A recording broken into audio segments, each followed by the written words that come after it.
dragilor, eu sunt Ștefania și bine ați venit sau ați revenit pe canalul meu. Astăzi am revenit cu un nou wrap-up și anume astăzi o să vă prezint cărțile citite în ultima vreme, în lunile aprilie, mai și iunie. Am să vă prezint 11 cărți, multe dintre ele fiind lecturi foarte bune, de 4 sau 5 steluțe chiar. În luna aprilie am citit 3 cărți, în luna mai am citit doar 2 cărți, însemnând că luna mai a fost cea mai slabă lună din punct de vedere al lecturilor din acest an de până acum, iar luna iunie a fost cea mai bogată, am reușit să citesc 6 cărți. Multe dintre cărțile pe care o să vi le prezint în acest video au mai fost prezentate de mine în alte videoclipuri și v-am mai vorbi despre ele, așa că nu o să stau foarte mult pe acele cărți, pentru că am și alte cărți despre care vreau să vă povestesc și pe care vreau să vi le aduc în față. Nu uitați să dați un like acestui video dacă o să vă placă și să vă abonați la canalul meu, iar acum haideți să începem cu acest wrap-up și să începem cu luna aprilie. I-am început luna aprilie cu ultimul volum din trilogia Mara Dyer și anume Mara Dyer Răzbunarea, o carte ce mi-a plăcut destul de mult și care a primit de la mine 4,8 steluțe. Mi s-a părut încheierea perfectă a acestei trilogii și nu cred că mi-aș fi imaginat încheierea acestei povești a Marei Dyer altfel. Știți deja faptul că trilogia Mara Dyer are un loc foarte special în inima mea și este o trilogie care mi-a plăcut enorm și întocmai când credeam că știm toate elementele puzzle-ului și putem să punem fiecare piesă cap la cap, ne dăm seama că de fapt povestea este cu totul alta și că plotul cărții și al întregii trilogii este unul cu totul diferit. Mi-a plăcut mult această carte și totodată toate cele 3 cărți scrise de Michelle Hodgkin sunt minunate și le recomand. Dacă nu ați citit până acum trilogia, trebuie neapărat să o faceți. Mai apoi mi-am continuat luna cu o carte fantasy și anume prima carte dintr-o duologie scrisă de Leigh Bardugo, Banda celor 6 ciori, o altă carte ce mi-a plăcut foarte mult și este cartea care a primit 5 steluțe din 5 din partea mea, prima din anul 2023 care a primit acest rating. Evident, pe Goodreads mai am și alte cărți care au de la mine 5 steluțe din 5, însă acelea au 4,6, 4,7, 4,8, însă această carte a primit 5 steluțe din 5 din partea mea. Mi s-a părut o carte fără cusur și de mult nu am mai găsit o poveste care să-mi placă așa de mult și să fie un tot unitar așa de perfect, cel puțin din punctul meu de vedere. Am mai vorbit despre această carte de multe ori, deci nu o să lungesc povestea, însă dacă nu ați încercat cartea, dacă nu ați citit nicio carte scrisă de Leigh Bardugo, cred că este momentul să încercați, deoarece sunt sigură că nu o să vă dezamăgească, pentru că stilul de scriere al lui Leigh Bardugo este unul impresionant, foarte alert, care te ține în priză pe tot parcursul cărții, iar personajele construite de ea sunt minunat clădite. Iar ultima carte citită în luna aprilie este cartea Muncile lui Hercule. Este o carte scrisă de Agatha Christie într-un format destul de micuț, cu vreo 300 de pagini. Este o carte pe care, în ciuda grosimii și mărimii foarte mici pe care o are, eu am citit-o destul de greu și simțeam că mă bagă în reading slump atunci când o citeam, ceea ce a fost destul de trist, pentru că mie îmi place foarte mult stilul de scriere al Agathei Christie. Mi se pare că are un stil de scriere aparte și întotdeauna când am citit ceva scris de ea mi-a plăcut enorm, fie că este vorba despre o carte sau despre un pasaj dintr-o carte. Însă, din păcate, această carte nu m-a dat pe spate și a primit de la mine doar 3 steluțe. Mi s-a părut o carte mult prea haotică și mi se pare că personajele nu au fost așa de atent clădite cum erau în alte cărți scrise de Agatha Christie. Însă, evident că și în cazul acestei cărți, remarcile lui Hercule Poirot au fost nimerite, serioase și la obiect, așa cum scrie și pe spatele cărții. Continuăm cu lecturile citite în luna mai, unde am citit 2 cărți romance, deoarece simțeam că am nevoie de ceva ușor, care să mă destindă și să mă scoată din acel mini reading slump în care eram. Și prima carte pe care am citit-o în luna mai a fost cartea Ipoteza iubirii, scrisă de Ellie Hazelwood, o carte foarte populară despre care am mai vorbit și eu aici pe canal. Mi se pare lectura perfectă dacă aveți nevoie de ceva ușor, care să vă bucure și să vă facă inima să tresalte de fericire. Mie mi-a plăcut enorm această carte și a primit un rating foarte mare din partea mea. Această lectură a primit de la mine 4 steluțe și abia aștept să mai citesc și alte cărți scrise de această autoare. Am văzut că la editura Litera s-a mai publicat o carte scrisă de Ellie Hazelwood și abia aștept să o citesc și pe aceea. Sunt sigură că stilul ei de scriere va fi din nou unul foarte alert, incitant, totodată amuzant, plin de glume și foarte destins. Și așa cum s-a întâmplat și în cazul acestei cărți, sunt sigură că personajele mă vor cuceri de la primele pagini. Cealaltă carte romans pe care am citit-o a primit un rating ceva mai mic din partea mea, de numai 3,4 steluțe, însă consider că a fost o carte destul de interesantă și o carte perfectă, mai ales pentru vară, pentru vacanța de vară. Dacă aveți nevoie de o recomandare de o carte ușoară, care să se citească foarte repede și să aibă personaje foarte ușor de plăcut, recomand cu căldură cartea 26 Kisses și un Happy End, scrisă de Anna Michaels. Este o carte unde ni se povestește despre protagonista noastră, Veda, care tocmai ce a trecut printr-o despărțire. Fostul ei prieten s-a despărțit de ea imediat după ce a absolvit liceul, iar ea este evident foarte îndurerată după această despărțire, însă prietena ei vine cu planul perfect pentru a trece peste fostul ei prieten și anume să sărute câte un băiat pentru fiecare literă a alfabetului, însă evident că această provocare nu este așa de ușoară, deoarece foarte multe lucruri și foarte multe persoane se interpun între Veda și planul pe care ea îl avea pentru vara ei. În această carte ni se povestește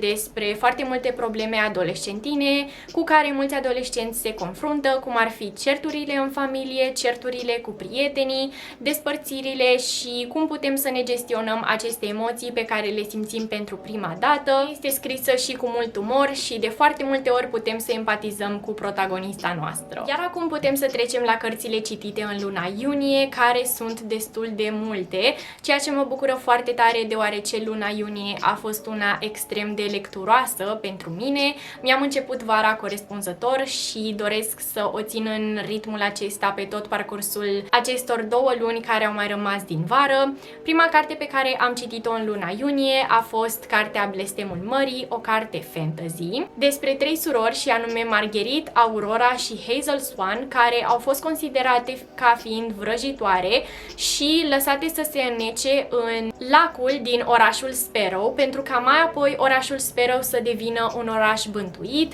în care an de an, la începutul verii, pe data de 1 iunie până la solstițiul de vară, sororile Swan revin în oraș, posedând 3 fete și omorând 3 băieți, ca să își răzbune soarta crudă pe care au avut-o în urmă cu 200 de ani. Iar în paralel o avem pe Penny Talbot, care este o adolescentă oarecare, ce trăiește doar cu mama ei pe malul fluviului din orașul Sparrow, deoarece tatăl ei a dispărut în urmă cu 5 ani și nu s-a mai întors niciodată acasă, iar viața lui Penny pare să fie una destul de mediocră, destul de banală, asta până când în viața ei intervine Bo Carter, care este un adolescent ce a venit din greșeală, cum spune el, în orașul Sparrow, însă atât Bo cât și Penny ascund niște secrete pe care nu sunt pregătiți să le dezvăluie. A fost o carte ce m-a intrigat foarte tare și o carte ce mi-a plăcut chiar foarte mult, destul de previzibilă, cel puțin eu am reușit să-mi dau seama de plotul cărții, însă asta nu m-a oprit din a citi în continuare cartea, pentru că m-a făcut foarte curioasă și mi-a plăcut extrem de tare modul în care a fost relatată întreaga poveste. Cartea a primit de la mine 4,7 steluțe și mi se pare una dintre lecturile perfecte pentru această vară. Continuăm cu o carte căreia i-am făcut și un reading vlog și despre care nu o să vă spun foarte multe, deoarece v-am bătut la cap cu această carte foarte mult. Este vorba despre cartea Viața Invizibilă a lui Eddie LaRue, scrisă de V.E. Schwab, o carte superbă de la copertă până la interior, de la prima pagină până la ultima. Dacă nu ați citit încă această carte, eu vă recomand 100%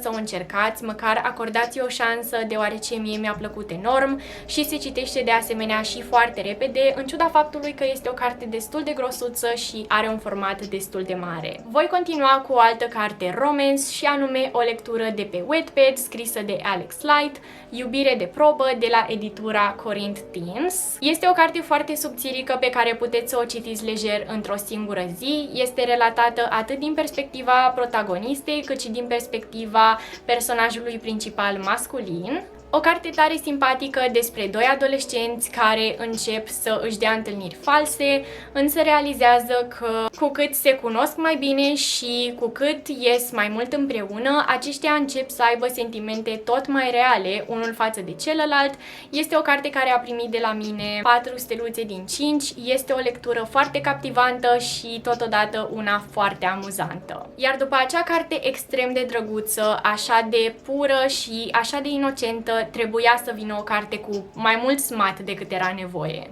Nu-i așa? Ei bine, următoarea carte pe care am citit-o în luna iunie a fost cartea Un strop de întuneric, Hades și Persefona, volumul 1 scrisă de Scarlett Clare, o carte care m-a uimit de-a dreptul, însă nu știu dacă m-a uimit într-un mod pozitiv sau într-un mod negativ, deoarece această carte mi s-a părut foarte superficială pe alocuri și nu mi s-a părut că s-a pus așa de mult preț pe personaje și pe evoluția lor, nu mi s-a părut că s-a pus prețul pe acțiune în sine, ci mai mult s-a pus accentul și cumva scenele de smat au fost puse într-o lumină mult mai puternică față de esența cărții. Și credeți-mă când vă spun că sunt foarte multe scene de smat în această carte, mai multe decât ar trebui din punctul meu de vedere. Eu inițial, înainte să încep această carte, m-am gândit că o să aibă câteva scene, nimic așa de exploatat, însă această carte a fost mult mai rea și cu mai multe scene de smat decât orice carte pe care am citit-o eu scrisă de Colleen Hoover, ceea ce spune destul de multe, însă nu pot să spun că este o carte pe care regret că am citit-o sau o carte care nu mi-a plăcut deloc, însă a fost ceva neașteptat și ceva la care nu aș fi crezut că o să ajung neapărat, însă ce mi-a plăcut foarte mult din această carte a fost modul în care a fost prezentată Persefona ca fiind această tânără care dorește să devină o jurnalistă și mi-a plăcut foarte mult modul în care i-a pus destul de mult preț pe studiu și pe educație. Însă după toate acele scene în care Persefona este la o cafenea și își bea frumos lateul, avem scenele cu Hades, când este acest zeu al morților, acest zeu extrem de puternic și impunător și practic este acest alpha male. Și după vedem cum ușor Persefona se îndrăgostește de Hades și Hades pune tot mai mult stăpânire pe Persefona. Vedem cum cele două personaje se schimbă radical față de cum erau la începutul cărții, în special Hades. Ce pot să spun mai mult decât că este o carte pe care cu siguranță ați vedea-o promovată pe TikTok, o carte pe care toată lumea ar citi-o și ar recomanda-o. Nu spun că nu o recomand la rândul meu, mi se pare o carte perfectă dacă doriți să vă amuzați și dacă doriți să citiți ceva mai diferit față de ceea ce citeați înainte, consider că Un strop de întuneric este cartea perfectă, însă este o carte care nu trece neapărat de barierele acestea de superficial. Voi continua cu o carte young adult, perfectă pentru adolescenți, însă o carte care mi s-a părut puțin overrated, adică mi-a plăcut, însă mă așteptam la ceva poate puțin mai mult din partea ei. Și anume Aristotel și Dante descoperă secretele universului. Este o carte despre care v-am vorbit foarte mult în maratonul de citit cu 1000 de pagini în 7 zile. Este o carte care, așa cum am mai spus, mi-a plăcut, însă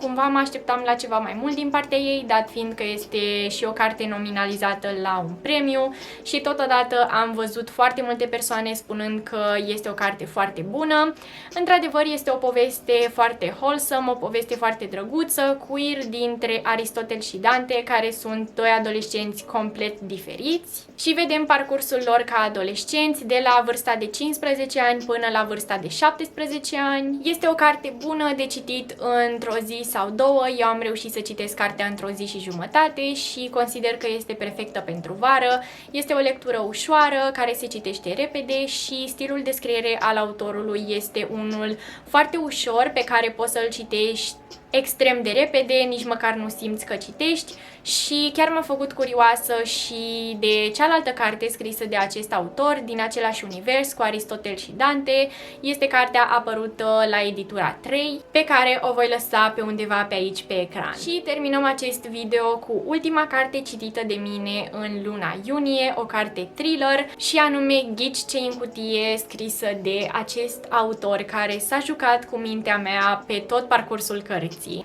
Este o carte bună, nu spun nu spun că nu mi-a plăcut această carte sau că nu mi-a făcut plăcere să o lecturez, însă a fost o carte care m-a dat cu totul peste cap, cel puțin în primele 200 de pagini, deoarece este o carte foarte haotică, având un narator obiectiv, vedem foarte multe puncte de vedere ale cărții, avem de-a face cu foarte multe personaje și cumva la un moment dat simți că nu mai înțelegi nimic din carte, pentru ca mai apoi să simți că totul face perfect sens, pentru ca mai apoi autorul să te ducă din nou la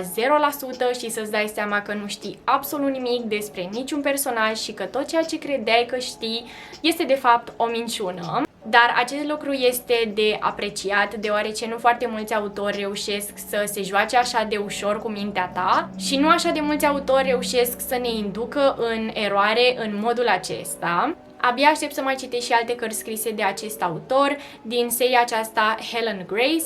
Ellen Grace sau Helen Grace este inspectoarea șefă, este un ofițer de poliție care este și protagonista acestei cărți și acestei serii, iar în această carte avem de-a face cu niște crime multiple. Iar criminalul din această carte este de fapt o femeie pe ale cărei urme suntem constant în această carte și încercăm să vedem cine a reușit să aibă sânge așa de rece încât să facă toate aceste crime. Cartea a primit de la mine 4 steluțe din 5 și cu siguranță o recomand la rândul meu. Și cam acestea sunt cărțile pe care am reușit să le citesc în aceste 3 luni de zile. Eu vă mulțumesc foarte mult că ați vizionat acest video, sper tare mult că v-a plăcut și că ați găsit câteva lecturi interesante pe parcursul acestui video. Nu uitați să-i dați un like și să vă abonați la canalul meu dacă nu ați făcut-o deja și dacă mai doriți content de acest gen. Și noi ne vedem data viitoare cu un nou video. La revedere!